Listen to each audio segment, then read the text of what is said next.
ultimate choice and close up 1 Corinthians chapter 13. As we do, I want to take you back to what has set up these last 3 weeks of messages, and it comes from 1 Corinthians chapter 12:31. I like it out of the Amplified. I'll read it for you one more time. And yet I will show you still a more excellent way. One of the choicest graces and the highest of them all is unselfish love. What we've concluded in the last 3 weeks is anything the church does in unselfish love is the more excellent way. Anything we do. You can say, well, I'm not as good at it as someone. It doesn't matter. If it's done in love, that's what matters. It's not about talent. It's not about title. It's not about ability. It's about love. And so anything that's done in unselfish love is what Paul is communicating to us as the more excellent way. But anything the church does, and by the church I mean every single individual person, anything we do outside of unselfish love does not matter because it has no legacy. If you think about what Jesus did for us, the essence of love is this verse again that you see here on the screen, John 15:13. Greater love has no man than this, than he lay down his life for his friend. The essence of love, right here. This is what love does. This is what anyone who is truly Christian will do. Elevate another person over yourself. And when you do, this makes Christ look glorious.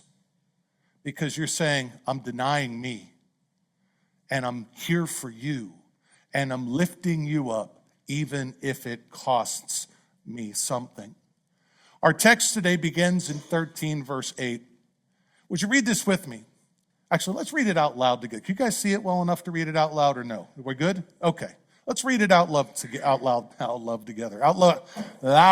together. Love never fails, but where there are prophecies, they will fail. Where there are tongues, they will cease.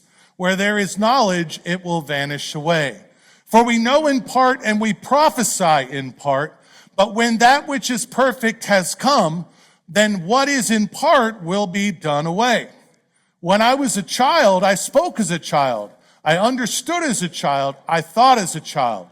But when I became a man, I put away childish things. For now we see in a mirror dimly, but then face to face. For I know in part, and then I will know just as I am known. And now abides faith, hope, and love, these three, but the greatest of these is love. So let's start taking this text apart. It begins with love never fails. If we look at the context and we examine other translations, the easier way to understand the statement of love never fails is love never ends, or love never dies. It never ends, or it never dies. And it's really interesting how it works. We actually see a picture in planting and reaping. See, love is planted as a seed. It is something that grows a fruit. And so you plant one seed. When the seed is harvested, you open up that fruit. You have so much more opportunity now because you have so much more seed. And then when you take that and you spread that seed around, now what started with one act of love, changing one thing, can potentially be used to change much more. And so love is a seed, breeding fruit, producing more seeds, producing more fruit. And so when a person plants that seed, it produces a fruit that has more seed. And when more seeds are planted, the influence of the first act, the influence of the person, that initial seed grows. And this is the way God's economy works. This is the reason why we've talked about these spiritual gifts in 1 Corinthians chapter 12, and then in 2 weeks we'll talk about it in 1 Corinthians chapter 14. God's economy works through spiritual gifts and through love. If one person touches 10 lives, and then they multiply, and those 10 people go out, and they reach 10, then in God's economy, one person has touched 100 lives. And what happens when that 100 goes out and touches another 100? Some people think, I've got so little to offer God, I don't know what I should be doing, and so I do nothing, but the little thing that you do can make a multitude of difference.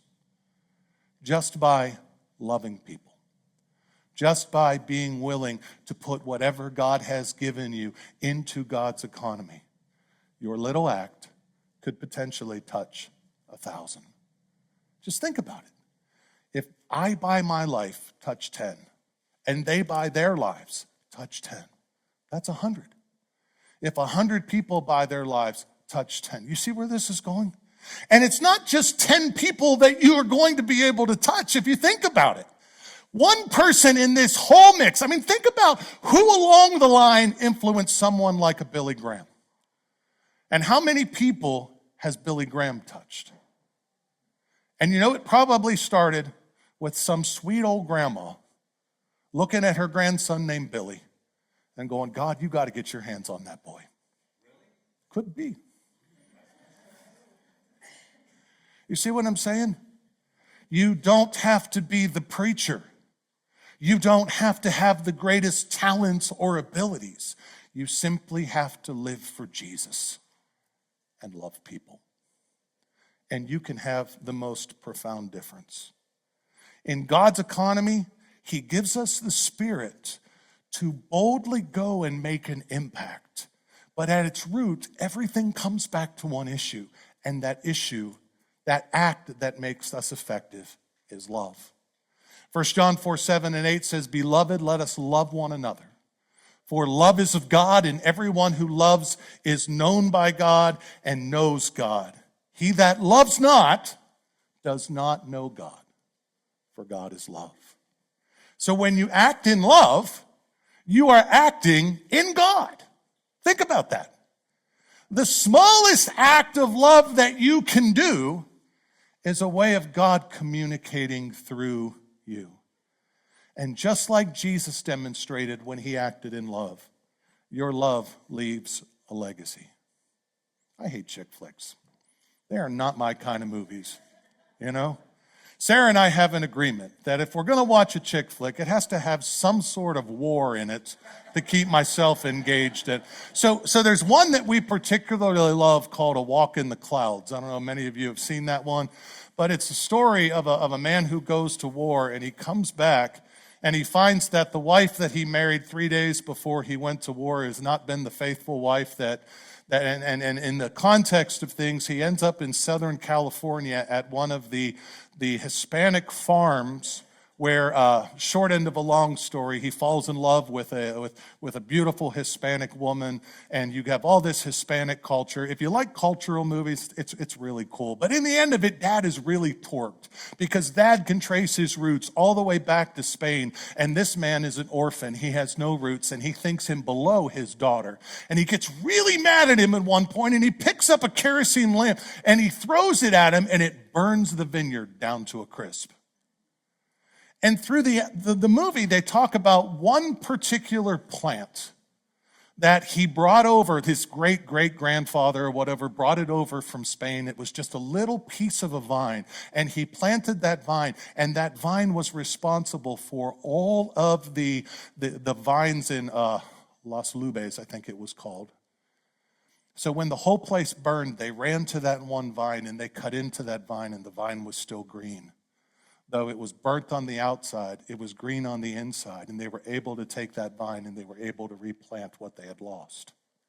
The point of it is, one small act built the whole thing. One small act can change your world around you.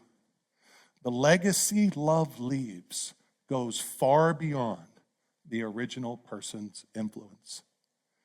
I mean, we see it in Jesus. Jesus loved 12 people. And these 12 people, they were unlearned and stubborn. I mean, I look at Peter and I think to myself, he's worse than I am, right? I mean, this dude's got a thick skull. I mean, he doesn't get it, right? But he's one of the first. Whenever the Holy Spirit fills him, he stands up in front of the people and he says, I am no longer afraid, because I know who Jesus is. And he begins to tell the story. And 3,000 people get saved in one day. One act of love transformed 3,000 people in one moment. I was reading this week about William Tyndale. William Tyndale, what a unique parallel, and I'll get into this in just a moment. But William Tyndale was one of the original translators of the Bible from Greek to English. And in the 15th century, about 25 years old, he began to feel this compulsion that he needed to get the Bible into the hands of common people. And the church didn't like it. In fact, they were irate with him. See, because if common people could read the Bible, we've lost our control. And so he translates the Bible or the New Testament from Greek into English. And at 30 years old, the king wants him dead. And they chase Tyndale out of England and chase him over essentially to Europe. And then an English nobleman betrays him back to the king. And in the ensuing court case, Tyndale gets up and he points to this idea of this lowly boy over here, and he says, I'm doing what I'm doing so that that boy right there will understand the Bible and probably will do so better than any one of you. They declared him a heretic. And at 38, I think it was, they burned him alive at the stake. They killed the man for his message. When he died, he said, Lord, open up the eyes of the king, were his last words. 5 years later, the king comes and says, we need a Bible translation from Greek into English. And that was the foundation of the King James Bible. The King James Bible pulled primarily from Tyndale's work. And so here again, we look at this and we go, wait a minute. It's not fair what happened to Tyndale, whereas Tyndale would look at it and say, I acted in love. The love for God. The love for people who were common. I acted in a love for the Word of God.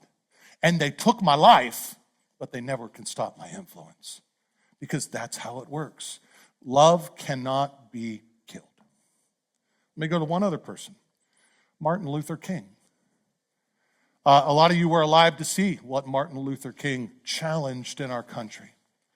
And as you think about it, you know, there was a perception of African Americans that even in some ways maybe they continue to fight against today. But King had a message that all people could come together. And people would be judged by the quality of their character, not the color of their skin. And what did they do? They murdered him for it. But think about how many people have been spawned from that act of love. A love for this country, a love for our people, a love that people could come together and actually get along and not have such racial divides. King said, there's a better way. They murdered him for it, but they couldn't kill his influence. And then this week we saw it again in Charlie Kirk. You know, believe what you want. You could say, well, he was rude with people. I got to be honest, I could care less about how rude he was with people, if that's your perception. He talked down to black people. He was a racist, a Jew hater. I think that's all baloney. I think if people would actually take what he said in context and not in a 20 to 30 second clip, they would actually get the wisdom of the man's statements. But you saw what happened this week. A man who purposed in his life, I can bring people together, we can talk, we can debate, we can go back to the old way of thinking where my adversary was not my enemy. We can find common ground. What did they do? They murdered him for it. And now because they murdered him, there's going to be a better world. If history is our guide, and you cannot kill what love is. And you might sit here and say, well, he's not the Christian I think he should be. Look, every time I've watched this man talk, he's talked about the reality of Jesus Christ and the necessity of Jesus Christ to change the world. That's all that's necessary. So we find that common ground in him, and he was murdered for his message, but that message is not going to stop because love cannot be killed. And this is ultimately where I'm going. I believe that the love that Charlie Kirk portrayed for Christ first and for America, if history is our guide, Jesus, Tyndale, Luther King, we're going to see something come out of this that is going to absolutely blow our mind. Because once again, you cannot kill what love produces. It always leaves a legacy. It leaves a legacy in people who touch millions. It leaves a legacy in people who touch 10. Are you following me on this? Okay. It doesn't fail. It doesn't die. It doesn't end. But he goes in to talk about what will fail, what will die, what will end. It says prophecies, they will end. Tongues, they will cease. Knowledge, they will fade away. Now, a couple weeks ago, I talked to you a little bit about what's known as cessationalism. And that basically is the idea that this verse says that the church, because all the apostles are dead, shouldn't have tongues, shouldn't have prophecy, and shouldn't have knowledge. Wait a minute, they don't talk about knowledge, right? Well, shouldn't have prophecy. Well, we don't talk about prophecy. So we focus on this idea of tongues and say tongues is gone, and that's what ceased. Do you see the flaw in this? That you have prophecy and tongues and knowledge, they will no longer be needed. It's the better way of looking at this, and the reason why they won't be needed is because we're living with Jesus. There's not a need for prophecy. If he's standing right there, there's not a need for tongues if he's communicating with you face to face. Is there a need for knowledge? Man, I think that we're going to get all the hard drives of heaven cannot contain what Jesus is and what Jesus knows. So I don't think that knowledge is ever going to go. But again, they talk about what will fade away. Prophecy, tongues, knowledge. I think about it this way. Everything that we have been given in this world has a use-by date. There's an expiration date, beginning with our lives. He says we know in part and we prophesy in part because these spiritual gifts that I've talked to you about, they are meant to be used while we are living in this world. Our God has given us so many different days to live. And in those days, we're going to have opportunity. But because sin is in this world, opportunity for growth, for power, for legacy will come to an end. Every life here is going to be cut off, and you're going to be left to consider this truth. What is the sum total of my life? When God puts the magnifying glass on my life, when the time comes that I stand before him and I'm at the pearly gates and he says, why should I let you in? What am I going to be able to say? When the wages of sin come and you die you will, and you stand before God, you're going to have to answer two questions. I believe this profoundly. The first question is, what did you do with the gift of life? And the second question is, what did you do with Jesus? And when you are put through that, you need to know that everything that you have pursued in this life, a part of what could be gained through love, is gone. 1 Corinthians 3:13 says, each one's work will be clearly shown for what it is. For on the day of judgment, it will be disclosed, because it is to be revealed with fire. And the fire will test the quality and character and worth of each person's work. So in short, all of what you think you're bringing to God is going to be put to the fire, and what is not worthy is going to be consumed by God's righteousness. And I believe it comes down again to this principle. Anything not done in love won't matter. Let me go on a little bit further. Once we see Jesus, all the things that he's given us on this earth, they're no longer going to be needed. We're not praying to a God who's at the distance, who we can connect to spiritually. We're at that point connecting with God physically. We're going to be able to touch him. We're going to be able to hear him, to see him. This is not something that we need spiritual gifts for anymore. Our work is done. And the power of those things is done. And so, at that point, we relinquish the tools that God has given us to someone else. So let me summarize here. Sin is in this world. Sin is our worst enemy. Sin keeps what God has given limited, but that is not going to be forever. Because the day is coming when what we see here, that which is perfect, has come.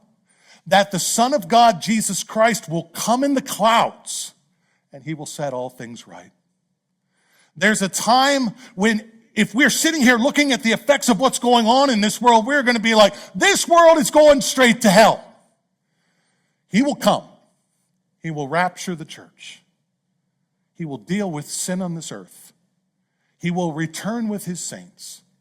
He will create a new heaven and a new earth. He will once again be Emmanuel, God with us.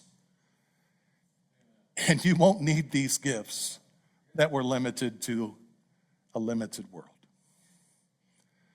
He goes further to say, when I was a child, I spoke as a child, understood as a child, thought as a child, but when I became a man, I put away childish things.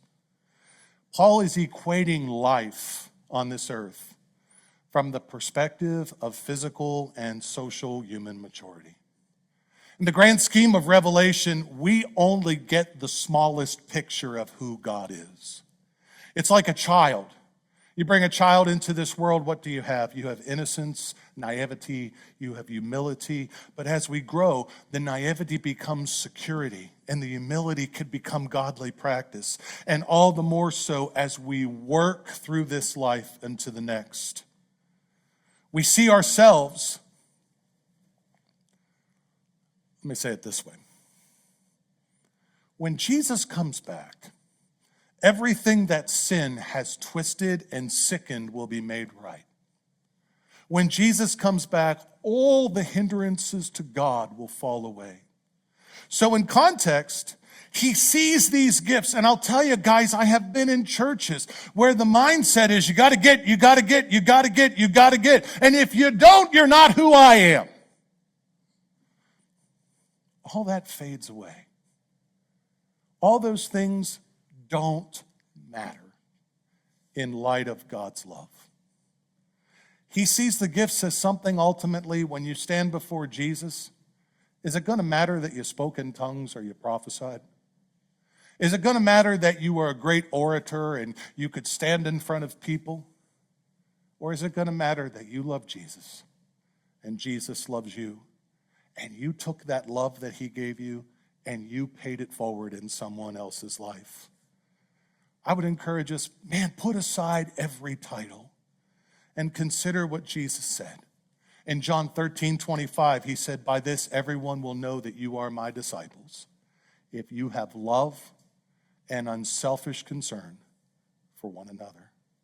And so in the grand scheme of things, God is not interested in our title, position, or efforts. He's interested in seeing our heart express love. And let me sum up the rest of this text real quickly. We don't see ourselves as Jesus sees us. And I love that.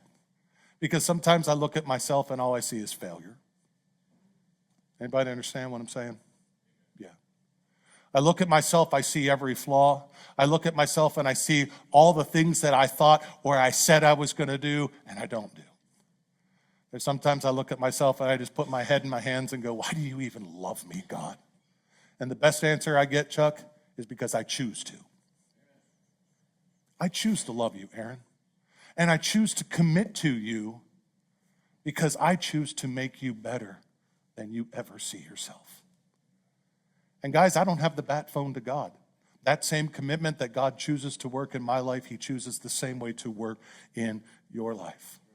Right now, you don't see how God sees you, but when God sees you, can I tell you, you glow.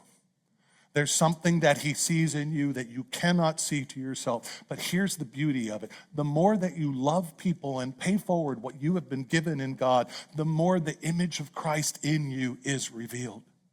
And yet all the more until we meet Jesus. This text closes out. And now abides faith and hope and love. But the greatest of these is love. Do you realize that this is probably the most difficult thing for every single one of us to accept? Because programmed into our mind is this idea. How can someone love me when I am what I am?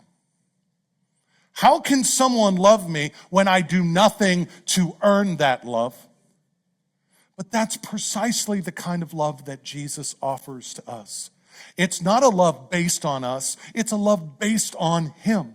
He chooses to love us in spite of ourselves. He chooses to pour his love on us with both his actions and his words. He chooses to build us up more than we can ever imagine, and he does it with great joy. Sometimes I think God's in heaven going, oh, he's such an idiot.